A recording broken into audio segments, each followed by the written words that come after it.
नमस्कार, स्वागत है आप सभी आशा कार्यकर्ताओं का एक बार फिर से। आज 3 अगस्त को यानी कि पटना के गर्दनी बाग में सारी आशा कार्यकर्ताएं वहां पर मौजूद हुई, इकट्ठा हुई, लेकिन फिर भी परिणाम आशा कार्यकर्ताओं के हित में नहीं निकला। सरकार ने अभी भी कोई भी टिप्पणी नहीं की आशा कार्यकर्ताओं के मांगों को लेकर।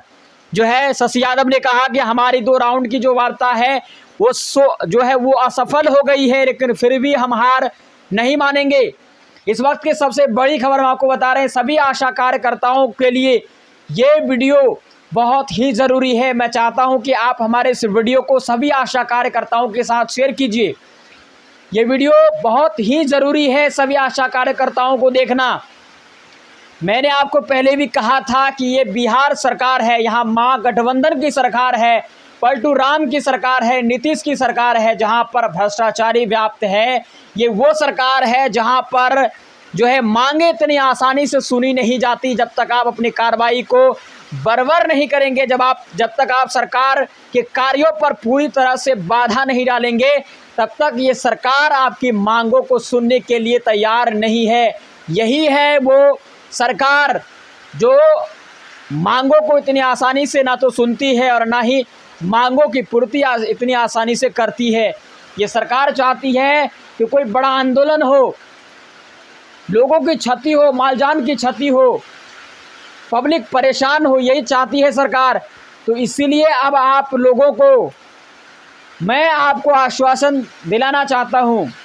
मैं आप सभी आशा कार्यकर्ताओं से ये विनती करता हूँ कि चाहे परिणाम जो भी हो, आप लोगों को इस हड़ताल से पीछे हटना ही नहीं है, क्योंकि हर बार सरकार यही करती आई है कि आप लोगों को आश्वासन देती है, आप लोग पीछे हट जाते हैं, लेकिन बाद में क्या होता है इसका परिणाम कोई फायदा नहीं। तो इसलिए इस बार सरकार उसको घोषित करे। सिर्फ घोषणा पत्र में घोषित करने से नहीं होगा, उसे घोषित करे, उसे लागू करे। उसके बाद ही आपको अपनी मांगों को लेकर के अपने हड़ताल, अपने प्रदर्शन को रोकना है। क्योंकि आज 3 अगस्त को पटना में जो धरना प्रदर्शन हुआ, सभी जिले से आशा कार्यकर्ता वहां पर मौजूद हुई, लेकिन इसके बावजूद भी सरकार इसको लेकर कोई एक्शन नहीं ले रही है। तो कहीं ना कहीं ये लापरवाह सरकार, ये सरकार वो सरकार है जो बातों को इतनी आसानी से सुनने वाली सरकार नहीं है। मैं आप लोगों को पहले भी कह चुका हूँ कि जब आप हड़ताल करते हैं तो पूरी तरह से सभी आशा कार्यकर्ता एकजुट होकर, एक संगठित होकर के हड़ताल करिए। हड़ताल में लगे रहिए, जब तक मांगे पूरी नहीं हो तब तक हड़ताल से पीछे हटना नहीं है। जैसा कि शशि यादव ने भी यही कहा है, ये बिल्कुल सही बात है। ठीक है कि जब आप लोग पूरा हिम्मत लगाइए, आप लोग हिम्मत मत हारिए। अगर आप लोग हिम्मत हारेंगे तो सरकार की जीत हो जाएगी और सरकार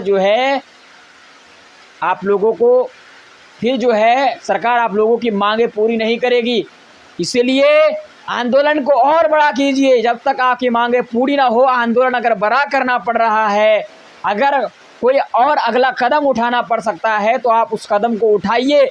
लेकिन ये बात याद रखना कि कभी भी किसी भी प्रकार से पब्लिक की जान इसमें नहीं जान नहीं जाए, इस बात का आप ध्यान रखिए। पब्लिक किसी भी तरह से इतना परेशान ना हो जाए कि उसकी जान ही निकल जाए, इस बात का ध्यान रखिए आप। ठीक है, जान माल की क्षति ना हो, ये बात आप ज़रूर याद रखें। बाकी सरकार के किसी भी कार्य पर अगर बाधा डालना पड़े तो आप उस कार्यों पर बाधा डालिए, चाहे वो सरकारी अस्पताल हो, सड़क हो, रेलवे लाइन हो, कहीं पर भी हो, आप वहाँ पर चक्का जाम कीजिए। क्योंकि आज तेजस्वी की सरकार और नीतीश की सरकार, ये महागठबंधन की सरकार दोगली सरकार है, भ्रष्टाचार की सरकार है, जहां पर जो ईमानदारी से काम करते हैं उनको वेतन नहीं दिया जाता, लेकिन जो हमेशा बेईमानी से काम करते हैं, घुसखोरी से काम करते हैं, उनको लाखों रुपए की सैलरी दी जाती है। आज आप देखेंगे कि एक टीचर स्कूल में पूरा दिन बैठ कर के मोबाइल चलाते, स्मार्टफोन चलाते हैं, सिर्फ अपनी अटेंडेंस बनाते हैं जा कर के, और पूरा दिन बैठ कर के व्यतीत करने के बाद भी उनको इतनी बड़ी सैलरी दी जाती है। उनकी सैलरी 30,000, 40,000, 1 लाख तक जो है उनकी सैलरी होती है। क्या करते हैं आखिर स्कूल के टीचर? आप हमको बताइए। आप सभी आशा कार्यकर्ता जानते हैं कि आपके बच्चे बिना कोचिंग पढ़े अगर स्कूल पढ़े एग्ज़ाम को पास कर लेता है, तो आप हमें बताइए। नहीं होगा, ऐसा नहीं होगा, क्योंकि हर एक बच्चा आज जो है कॉलेज में नहीं, स्कूलों में नहीं, सिर्फ और सिर्फ अपने कोचिंग पर डिपेंड है। यानी कि उसे प्राइवेट कोचिंग अटेंड करना होता है, उसके बाद ही वो उस एग्ज़ाम को क्वालिफाई कर पाता है। तो फिर क्या ज़रूरत है इतने टीचर्स रखने की स्कूलों में? क्या ज़रूरत है? जब पढ़ाई ही नहीं तो फिर पैसे बर्बाद करने की क्या आवश्यकता? लेकिन जब आशा कार्यकर्ता पूरी तरह से स्वास्थ्य, ठीक है, ये जो स्वास्थ्य का कार्य है, सबसे पहले व्यक्ति को स्वस्थ रहना ज़रूरी है। स्वस्थ ही नहीं रहेगा व्यक्ति तो शिक्षा कहाँ से ग्रहण करेगा? तो सबसे पहला काम, सबसे पहला स्टेप जो पूरा कर रही है उन्हीं को वेतन नहीं, ये कहाँ का न्याय है? तो इसलिए इस बात पर केंद्र सरकार को भी ये ध्यान देना चाहिए था कि आशा कार्यकर्ता जो इतना मेहनत करती है, 24 घंटे दिन और रात एक कर देती है, दिन को दिन नहीं समझती, रात को रात नहीं समझती, उन आशा कार्यकर्ताओं के बारे में केंद्र सरकार ने भी अपनी जो है चुप्पी साधी हुई है, वो भी जो है कोई टिप्पणी नहीं कर रहे हैं। तो इसीलिए आशा कार्यकर्ताओं से मैं कहना चाहता हूं कि अगर इस बार आपकी मांगें पूरी नहीं होती है तो आप लोग याद रखिए कि आने वाले चुनाव में तेजस्वी यानी कि नीतीश की सरकार नहीं होनी चाहिए।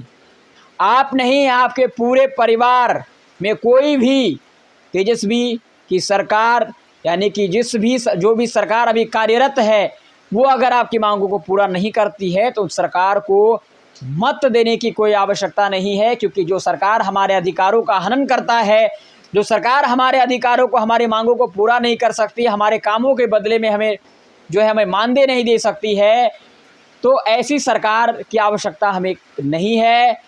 हमें ऐसी सरकार नहीं चाहिए। आप सभी आशा कार्यकर्ताओं से विनती है कि आप हड़ताल पर बने रहिए और इस हड़ताल पर अपना सहयोग देते रहिए। धन्यवाद।